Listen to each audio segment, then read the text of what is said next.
And then we find the words in the lips of Jesus when he says in the book of Mark chapter 12 verse 29, when they've been asking him about the great commandment, what do you say the great commandment is? And he said, the greatest commandment is to know, O Israel, the Lord your God is one Lord.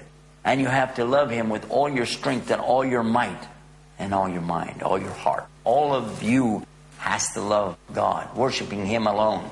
That's the same teaching in Islam. I was glad that my friend didn't really try to turn this into a debate or an opportunity to condescend or make fun of us for some of the mistakes that maybe we had in our thinking. In fact, he was very gentle. And he told us, keep reading, keep thinking. But it wasn't long until I realized, really, what he said made better sense. But how could I be one of those Muslims? I don't think so. Yet the overwhelming evidence that I found in my own Bible, compared to the Quran, became clear to me. There really is only one God. But I never doubted that.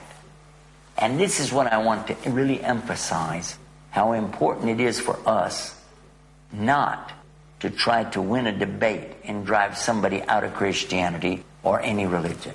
No. Because if you did that, they might leave religion altogether. They might lose their faith altogether. And then what would they have? No, it's better to help them step up and step closer than to catch them off guard and throw them away. And that's usually what happens in these debates, isn't it? Another point about this, the way we present ourselves, present our material to someone, is for us to consider we're all human beings. If you're a Christian or a Jew, you agree we all came from Adam, and from Adam came Eve, and from those two, all the humans, all the tribes, and all the nations came from those two. Well, guess what? That's exactly what it says in the Quran, without any doubt. So just like I don't want you as Muslims to be caught off guard, I don't want you to try to catch somebody else off guard and make them doubt, make them leave. We all need our faith. Good to sit together, learn together, grow together. Let's do this. Let's take a break. Think about what I was talking about. We'll come back and pick this up again and continue talking about this subject, God, Allah.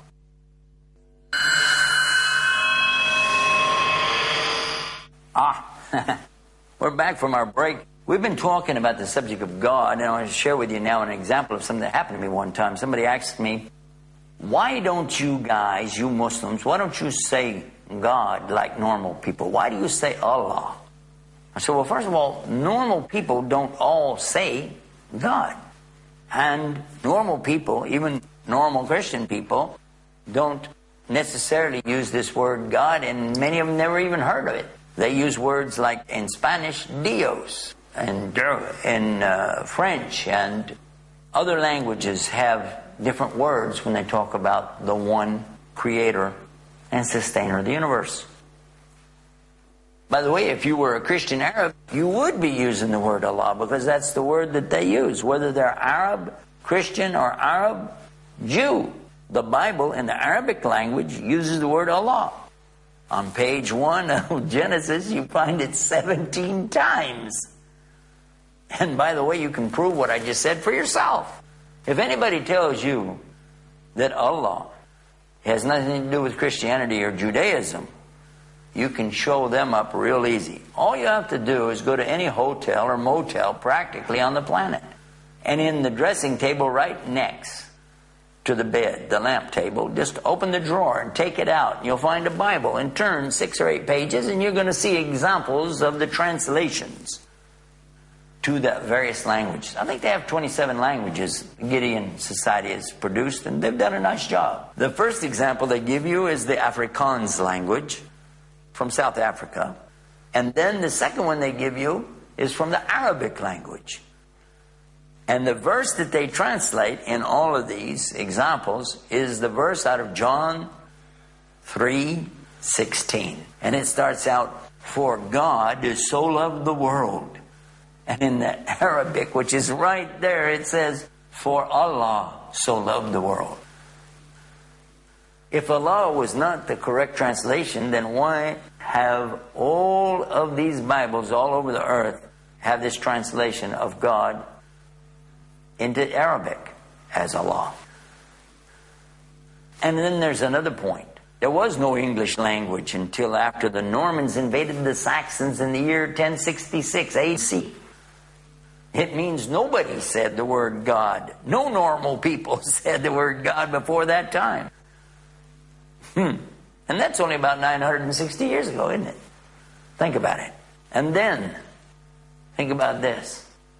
That the language of Jesus was Aramaic, which is very close to the Semitic language of Hebrew and the Semitic language of Arabic. And what word do you think he used? And the word is Allah.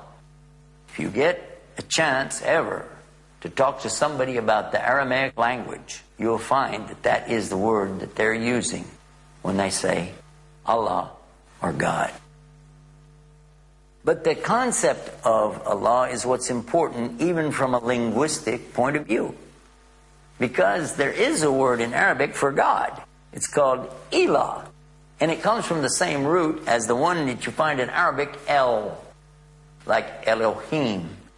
And Eli, Lima, Sabat, Tani. Something that's attributed to Jesus in the Gospels. And then consider this.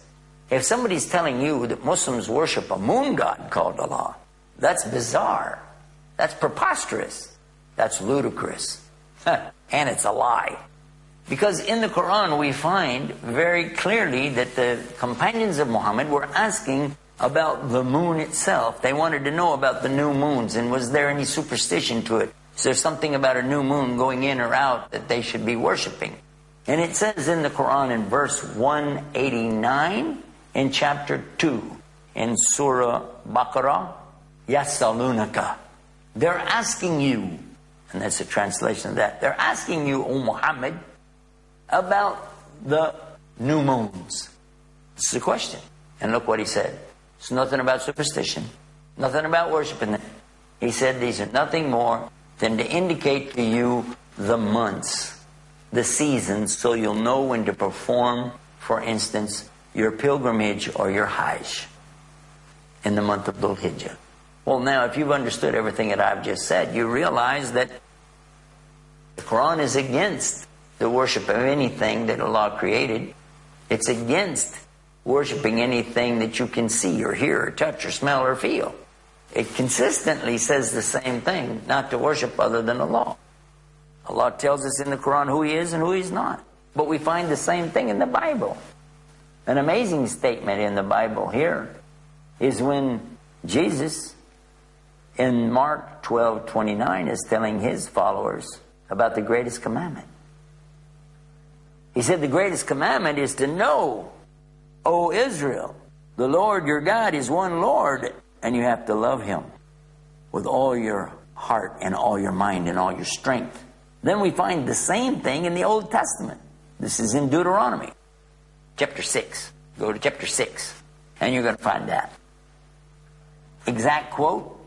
Again, hear, O Israel, the Lord our God is one Lord, and thou shalt love the Lord thy God with all your heart, with all your soul, and with all your might. And by the way, you can also find the same thing in Luke chapter 10, verse 26. Think about it. And then think about this and see how this settles with you. Here's something for you. It says Allah. There is no God except Him, the living, the eternal. He doesn't sleep nor slumber, and to Him belongs everything that's in the heavens and the earth. Who is there that can intercede with Him except that they would have to take permission from Him in the first place? He knows everything. Backward, forward, up, down. He knows everything. His knowledge encompasses everything. And you have no knowledge except that which He gives you. His kursi, or chair, extends over the universe, and He never grows tired of guarding the heavens and the earth. He is the exalted, the supreme. Now, if you agree with that, if you said, well, that's what I believe about God too, I think He is living and eternal. Well, you've only done this. You've only agreed with the Old Testament. It said the same thing.